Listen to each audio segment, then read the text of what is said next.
할렐루야. 사랑하는 대강의 가족 여러분, 오늘 하루도 하나님의 말씀과 동행하는 삶이 되길 소망합니다.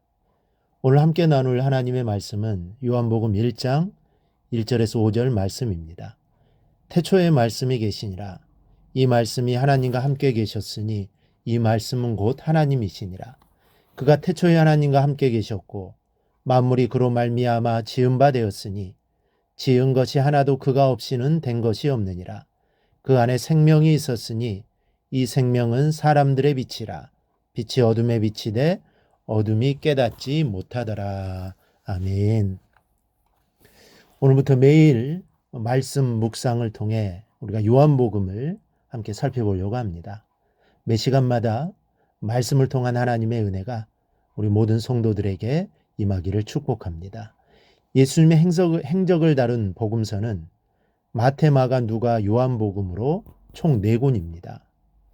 이렇게 4권의 성경이 있다는 것이 우리에게는 큰 복입니다. 우리가 누군가에 대해서 알아갈 때 한 면만 보아서는 안 됩니다. 즉, 한 사람의 이야기만 들어서는 안 됩니다. 상황과 위치에 따른 그 사람의 다양한 행동 양식을 통해 그 사람에 대해 더 정확하게 알 수 있는 것입니다. 우리는 예수 그리스도에 대해서 기록한 이 4권의 복음서를 통해서 예수님이 어떤 분이신지 더 정확하게 알 수 있는 것입니다. 이 사복음서는 각각 별명을 가지고 있습니다. 마태복음은 사자로 비유합니다. 밀매 왕인 사자와 같이 왕의 권세를 갖고 귀신을 내어 쫓는 메시아를 강조합니다. 마가복음은 소의 복음이라고 합니다. 인간을 위해 묵묵히 희생하는 순종의 대명사로 불리우는 소와 같이 주님은 생명까지 희생하고 봉사하였음을 강조한 복음입니다. 누가복음은 인자로 비유되는데 그 이유는 소외되고 병든 자를 불쌍히 여기시고 고쳐주신 사랑의 주님을 기록했기 때문입니다.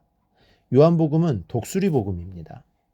하늘의 왕인 독수리처럼 예수님은 하나님의 아들이요 그분이 하나님이심을 묘사하고 있습니다.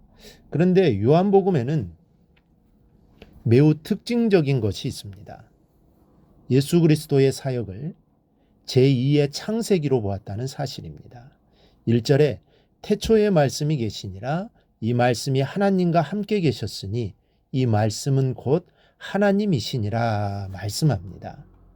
창세기 1장 1절의 태초와 요한복음의 태초는 같은 말입니다. 그리고 여기에서 말씀은 예수님을 가리킵니다. 그런데 태초에 말씀이 계셨다고 합니다. 즉 태초에 예수님이 계셨다는 겁니다. 그리고 말씀이신 예수님이 하나님과 함께 계셨다고 합니다. 그리고 그 말씀, 즉 예수님은 하나님이시라고 합니다. 이 말씀은 무엇을 의미합니까? 예수님이 이 세상이 시작된 태초부터 계셨고 이 세상을 창조하실 때도 함께 계셨다는 것입니다. 즉 예수님은 하나님이심을 말해주는 것입니다. 그런데 요한이 복음서를 시작하면서 다른 복음서와 달리 이렇게 시작한 이유가 있습니다. 요한복음은 시작이 좀 독특합니다. 그 이유는 초대교회 당시 유행했던 이단이 영지주의였습니다. 영지주의는 예수는 신적 능력을 가졌던 인간에 불과하다고 주장했습니다. 즉 예수의 신성을 부인했습니다. 그래서 요한은 이러한 사상을 분쇄하기 위해 복음서 시작부터 예수님이 하나님 되심을 설명하고 있는 것입니다. 예수님은 하나님이십니다. 인간의 몸을 입고 이 땅에 오셨지만 예수님은 하나님이십니다. 우리가 이 사실을 인정할 때 그 주님께 예배할 수 있고 기도할 수 있는 것입니다. 주님이 하나님이심을 인정하지 못하는데 어떻게 예배하고 기도할 수 있겠습니까? 그러므로 우리는 주님을 하나님이심을 인정하고 고백해야 하는 것입니다. 그리고 3절을 보면 만물이 그로 말미암아 지은 바 되었으니 지은 것이 하나도 그가 없이는 된 것이 없느니라. 이 세상 모든 만물을 예수님이 만드셨다는 겁니다. 이 말씀은 예수님은 본질적으로 하나님이셨으며 이 세상을 창조하실 때 그 창조 사역에 감당하셨던 제2위의 성자 하나님이심을 선포하고 있는 겁니다. 그런데 4절 말씀을 보니 그 안에 생명이 있었으니 이 생명은 사람들의 빛이라고 말씀합니다. 예수님 안에 참 생명이 있다는 말씀입니다. 생명에는 두 가지 단어가 있습니다. 이 비오스라는 말과 조에라는 단어입니다. 비오스는 그저 살아있는 것을 뜻하고 조에는 죽음을 뜻하는 사나토스라는 말의 반대어입니다. 즉 죽음과 대조되는 생명, 곧 영생을 뜻하는 것입니다. 바로 이 영생이 주님 안에 있음을 말하고 있습니다. 그렇습니다. 오직 주님 안에만 생명이 있습니다. 영생이 있습니다. 우리는 이 사실을 절대로 잊어서는 안 됩니다. 또 5절을 보면 빛이 어두움에 비추었다고 말씀합니다. 하나님이 천지를 창조하실 때 제일 먼저 창조하신 것은 빛입니다. 빛이 없으면 어떤 생명도 살아남을 수 없기 때문입니다.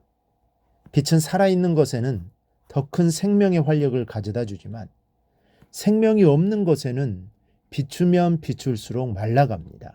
그러므로 빛은 곧 생명입니다. 그리스도를 빛이라 하신 것은 그분이 곧 생명의 수여자이심을 말씀하는 겁니다.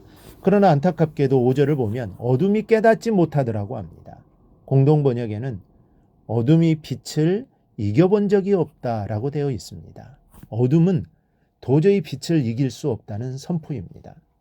괴테는 말하기를 광선이 강한 곳에는 더 강한 그림자가 있기 마련이다 라고 했습니다.